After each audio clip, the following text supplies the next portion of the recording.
Jangra GIIT computer centre भाडड़ा। शाम के सेशन में आपका एक बार फिर से स्वागत है। तो हम आज आपको सिखाने जा रहे हैं टैली ERP 9 के अंदर हम RS को डॉलर में कैसे परिवर्तित करेंगे, यानी RS यानी रुपीज को डॉलर में और डॉलर को रुपीज में कैसे परिवर्तित करेंगे। तो सबसे पहले देखिए हमें क्या करना होगा। आपके पास किसी भी प्रकार से कोई भी, मान लीजिए आपके पास डॉलर है और डॉलर को किस में कन्वर्ट करना चाहते हैं, रुपीज में कन्वर्ट करना चाहते हैं। तो उसके लिए देखिए सबसे पहले हमें क्या करना होगा। उसके लिए सबसे पहले हमें देखिए ये करना होगा कि क्या सबसे पहले देखते हैं हमें कहाँ जाना होगा। सबसे पहले आपको अकाउंटिंग वाउचर में जाना होगा। तो अकाउंटिंग वाउचर में जाएंगे तो हमें F11 ऑप्शन दबाना होगा। क्या दबाना होगा? F11, जिसको फंक्शन की कहते हैं। ये दबाने के बाद हमें कहाँ आना होगा? एनेबल मल्टी करेंसीज ऑप्शन है। क्या है? एनेबल मल्टी करेंसीज ऑप्शन है। हम उसको क्या कर देंगे? यस कर देंगे। यस करने के बाद हम एंटर से नीचे की तरफ आना है आपको और उसको एक्सेप्ट करवा देंगे। हमने ये क्या कर दिया, यानी हमने यहां से मल्टी करेंसीज ऑप्शन था वो लागू करवा दिया है।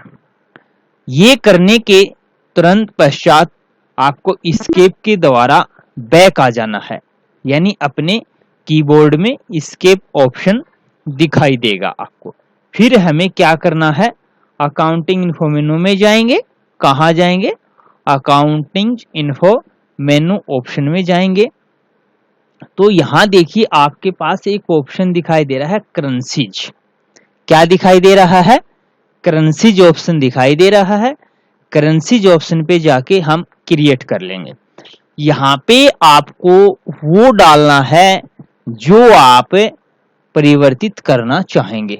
तो यदि आप डॉलर को परिवर्तित करना है तो डॉलर लिखेंगे और यहाँ पे उसका पूरा नाम लिख देंगे, डॉलर नेम लिख दिया हमने, डॉलर नेम। ये करने के बाद हमें क्या करना है? फिर से एस्केप द्वारा बैक आ जाना है। एस्केप द्वारा बैक आने के बाद हमारे पास दिखाई देगा रेट ऑफ एक्सचेंज।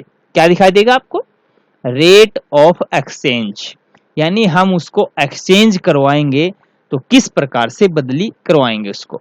जैसे देखिए स्टैंडर्ड रेट, यानी हम मान लेते हैं कि जो $1 है उसमें 65 रुपए होते हैं। तो देखिए स्टैंडर्ड जो रेट है आपके पास, किसी भी प्रकार से जो स्टैंडर्ड रेट है, यहाँ पे आप लिखना है आपको कि रेट डालना है आपको। जो स्टैंडर्ड रेट कंप्लीट फिक्स होता है और स्पेसिफाइड रेट कम और ज्यादा होता रहता है, डॉलर में उतार और चढ़ाव।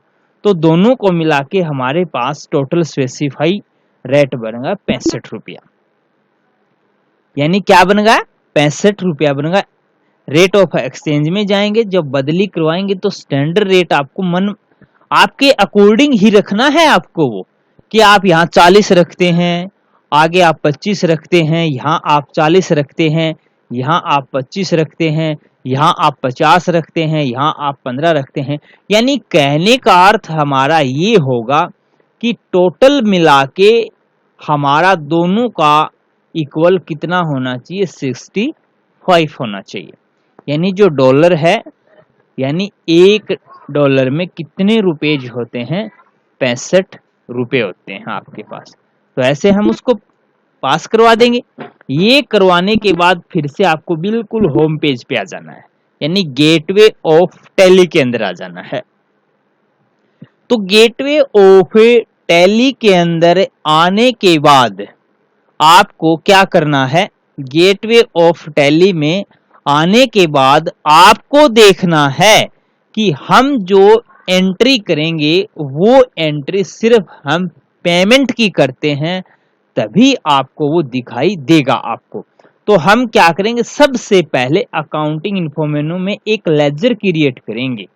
क्या करेंगे, एक लेजर क्रिएट कर लेंगे। यहां जाके आप, हमने जैसे मान लीजिए कि रेंट कर रहे हैं हम, या आप कोई भी जैसे सैलरी कर रहे हैं आप, जो आपकी मर्जी है, यानी एक लेजर आपको इनडायरेक्ट एक्सपेंसेस का होना चाहिए आपका, ऐसे रेंट। तो हम उसको कहां रख देंगे, इनडायरेक्ट एक्सपेंसेस। देखिए दिखाई दे रहा होगा आपको कहीं पे, इनडायरेक्ट एक्सपेंसेस। हमें कुछ नहीं करना है, आपको सिर्फ ये ओके कर देना है। ये ओके करने के बाद फिर आपको बैक आ जाना है। यहां बैक आने के बाद हम देखेंगे कि क्या अकाउंटिंग वाउचर में जाएंगे। कहां जाएंगे, अकाउंटिंग वाउचर पे आने के बाद हम एंटर कर देंगे। आपको सिर्फ और सिर्फ देखिए क्या करना है, सिर्फ पेमेंट में एंट्री करवानी है आपको, यानी आप 5 में, ताकि आपको अच्छी तरह से समझ में आ जाए कि हम डॉलर को रुपीज में, रुपीज को डॉलर में कैसे परिवर्तन करते हैं हम। तो ऐसे देखिए हम क्या करते हैं, इसको बदलते हैं हम उसको। तो इस प्रकार से देखिए, आपको मैंने पहले अकाउंटिंग वाउचर में बताया था कि यहाँ पे देखिए आपके पास टू और बाई ऑप्शन है, इसके स्थान पे हम डेबिट क्रेडिट है, तो इस डेबिट क्रेडिट के स्थान पे हमें क्या लेके आना है, टू और बाई ऑप्शन लागू करना है। तो हमें क्या दबाना होगा, F12 ऑप्शन दबाना होगा। क्या दबाना होगा, F12 ऑप्शन दबाएंगे। इसमें आप ढूंढ लीजिए यूज CRDR ऑप्शन दिखाई देगा आपको, use CRDR instead of to and by during entry. यदि आपके पास डेबिट क्रेडिट के स्थान पे आप टू बाई लागू करना चाहते हैं तो इस ऑप्शन को नो कर देना है। यदि आप टू बाई स्थान के ऑप्शन पे डेबिट क्रेडिट लागू करना चाहते हैं तो यस कर देंगे। तो प्रेजेंट में हमें टू बाई चाहिए, तो हम टू बाई ऑप्शन को क्या कर देंगे, यस कर देंगे। तो देखिए डेबिट क्रेडिट ऑप्शन को नो कर दिया, तो उसके स्थान पे डेबिट देखिए यहाँ पहले मेरे पास CR यानी क्रेडिटर दिखाई दे रहा था, और अब क्या दिखाई दे रहा है, बाई दिखाई दे रहा है। तो जैसे देखिए बाई में हमारे पास एक रेंट का ऑप्शन दिखाई देता है आपको यहाँ पे। तो देखिए रेंट का ऑप्शन आया हुआ आपके पास, यहाँ पे आपको रेंट चुनना होगा। रेंट चुनते वक्त यानी रेंट चुनने के बाद जब आपका कर्सर डेबिट यानी पेमेंट की एंट्री में हमेशा पहले कर्सर डेबिट पे जाएगा, क्योंकि डेबिट का मतलब होता है देनदार, यानी हम पेमेंट कर रहे हैं तो किसी को पैसा दे रहे हैं। तो इसी प्रकार से हम क्या करेंगे, यहाँ पे डेबिट ऑप्शन, तो शिफ्ट के साथ आपको यहाँ पे एक डॉलर का निशान परिवर्तित करना होगा, यानी चिन्ह करना होगा, यानी लगाना होगा आपको। क्या लगाना होगा, शिफ्ट के साथ आपको डॉलर का निशान लगाना होगा आपको। तो ये डॉलर का निशान लगाने के बाद आप चाहते हैं कि 265 डॉलर हमें पे करने हैं।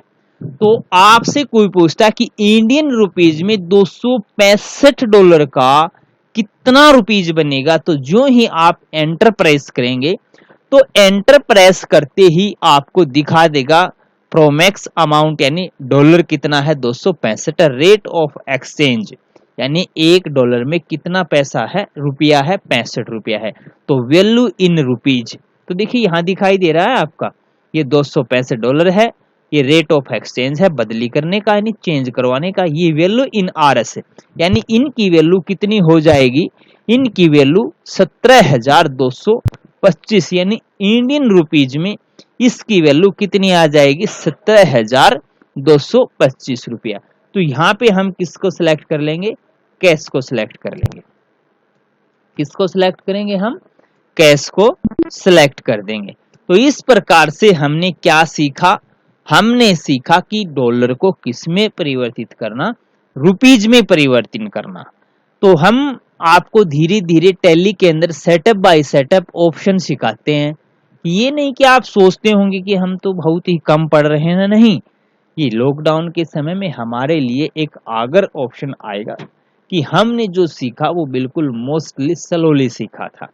तो आप किसी भी प्रकार से जो कार्य करते हैं तो उस प्रकार से हमने देखा है कि यहां से हम क्या करते हैं, यहां देखते हैं कि इसी के अंदर हमने सीखा टैली ERP9 के अंदर डॉलर को किस में परिवर्तित करना था, रुपीज में परिवर्तन करना था। तो मैं आप द्वारा हमारे द्वारा दी गई जानकारी से आप जरूर संतुष्ट होंगे। यदि आपने हमारे चैनल को अभी तक लाइक, शेयर और सब्सक्राइब नहीं किया है तो जल्दी से जल्दी उसको आप लाइक, शेयर और सब्सक्राइब करना न भूलें। धन्यवाद।